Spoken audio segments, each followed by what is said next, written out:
G'day guys, welcome back to my channel. Today I will be reviewing the Necromunda Palantine Enforcer Patrol. I have no idea if that's the correct pronunciation for it. I'm not even sure if it's not just another GW made up Latin word.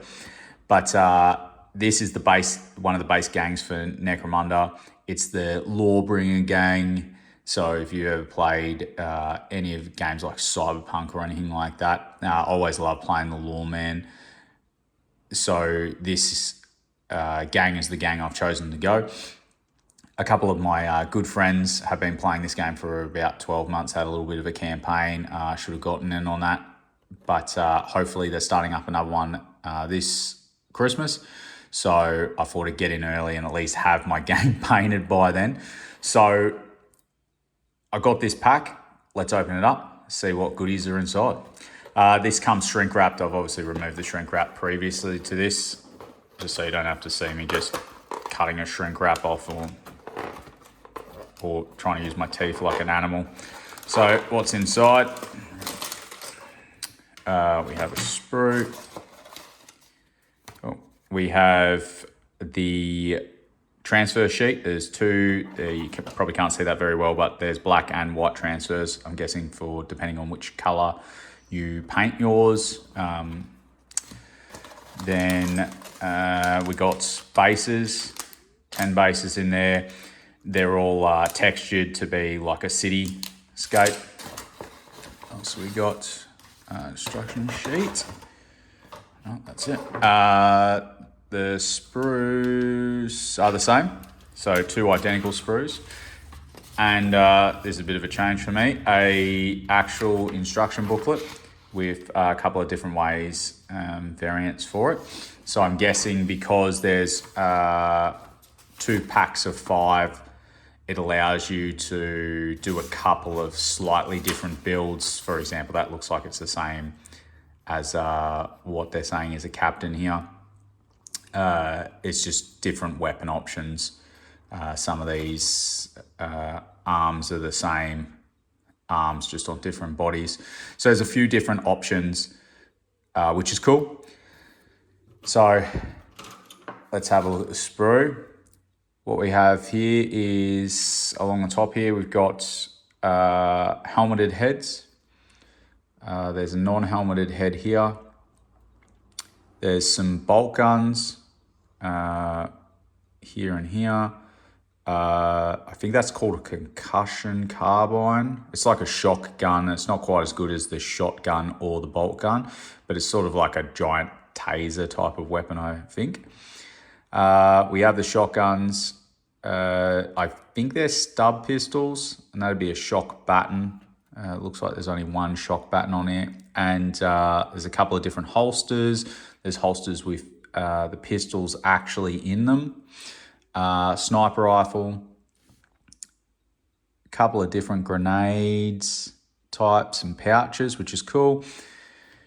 So this is the base gang. It's supposed to just build, if we have a look at this, it's supposed to just build troops, but you could use it to build a captain. There's actually a captain and sergeant box that is out, but this does allow you to build a captain if you just wanted to just buy the one patrol box, get on the field straight away. You probably got between, depending on how you build your gang, between 6 to 10 models on the table. With Necromunda, it's slightly different to any of the other games.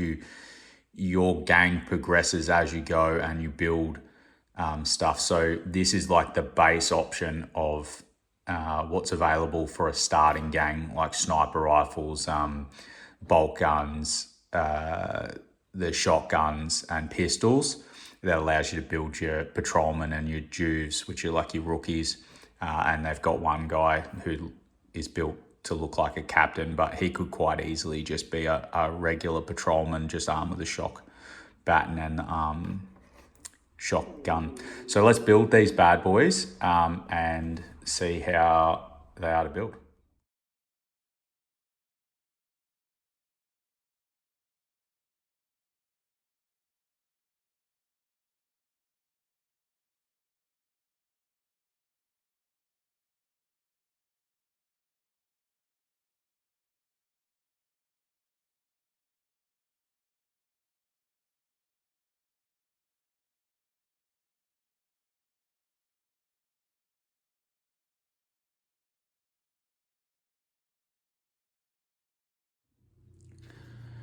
All right, so I've built my first one.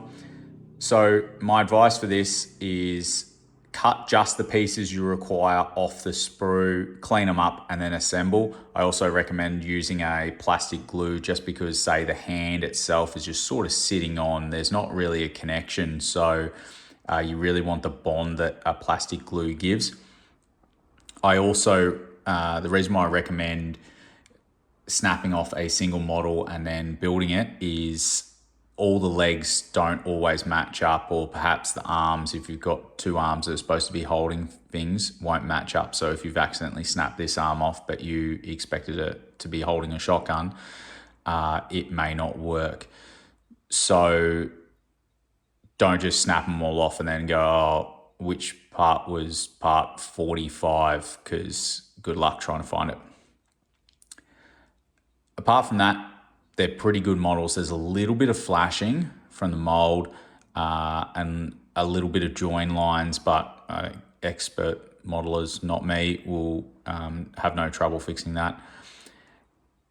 I think this kit's really good. They are multi-part, maybe not as multi-part as, say, the old original plastic Cadians or the plastic multi-part Imperial Empire halberdiers and swordsmen and stuff like that from the late 90s, but they are very good kit with heaps of options and a lot of detail. I think you can see that in the back there. There's a lot of detail in this backpack, a lot of detail into the weapons. So I'm going to build the rest, put some paint on a few, and come back and show you what they're like. Okay, so that's them all painted and assembled. Took a lot longer than I'd hoped, just because real life got in my way, but I'm pretty happy with them. So they are multi-part. The arms can be interchangeable onto different sets, which is pretty cool. You'll see if I grab this one and this one, that's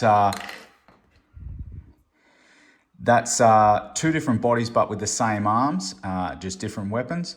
So you can totally interchange all the arms. The only set of arms on here that won't suit any other body is the sniper rifle one. There's actually an option to build one of the bodies as a kneeling body, and I thought I'd stick this sniper rifle on, and it was pointing up into the air. It looked ridiculous. So the sniper rifle actually only fits on the sort of hunched over body. Apart from that, any of the arms and stuff can be changed onto any other bodies. The legs have to stay on the same body, but the head and neck, the neck just sort of helps the head face in different directions. That can be put on anybody. The arms can be put on anybody in any sort of combination. Some of the arms, however, you only get two options of. So, for example, these are the same arms, just with a different weapon on it. You do get enough weapons to, say, outfit them both with combat shotguns. But if you do that, then you won't have the equivalent arms to then use the bolt gun, which is a little bit unfortunate, because that means you couldn't just, make the entire squad with, 5 bolt guns and 5 combat shotguns, because you just don't actually have the arms for that. There's also only one arm holding the shock baton, but there is shock batons on some of the pouches, not many though. The other thing is there's no pistol holsters without the pistol in them. So what I actually did was I just got a hobby knife and just cut the pistol out of the holster to get that effect there. So pretty good kit actually, pretty detailed and pretty easy to paint. I have gone a completely different color scheme to the box art, which is a black and a gold, by going a white and a blue. I just thought it looked a bit more police style. a little less grimdark. I know it's supposed to be a grimdark game, but I really wanted the colors to pop a bit more. So you're probably wondering, like, how do these scale to other models? So what I have here is I have an older Steel Legion model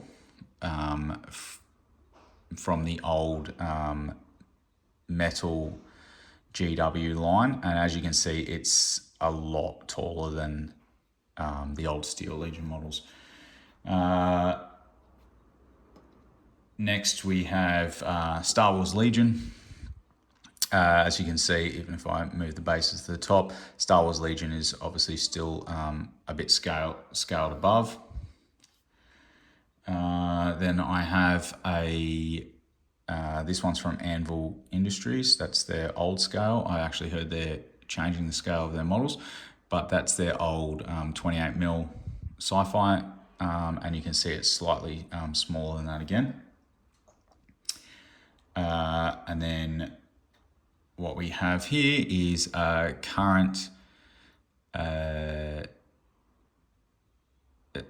Tempestus Scion model from the Astra Militarum or Imperial Guard models, and as you can see, it is the same scale, just on a slightly smaller base. And then lastly, what we have is the big boy. We have a current Space Marine model.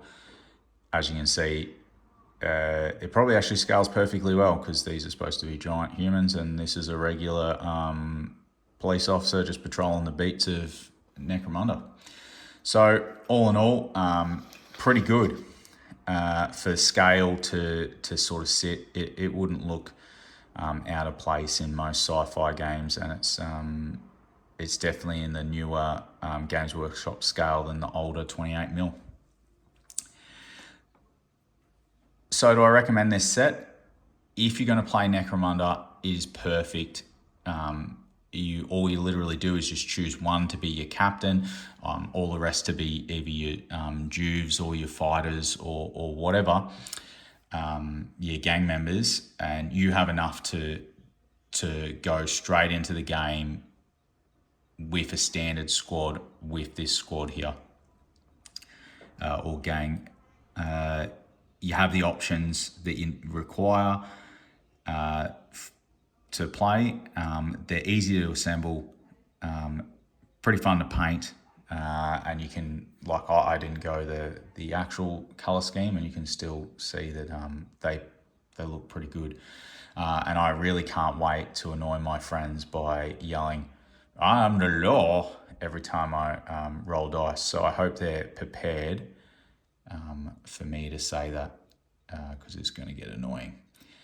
So thanks very much for sticking through this video. I hope you enjoyed it, and I hope I've inspired you to play or build a gang for Necromunda. All right, until next time, peace out.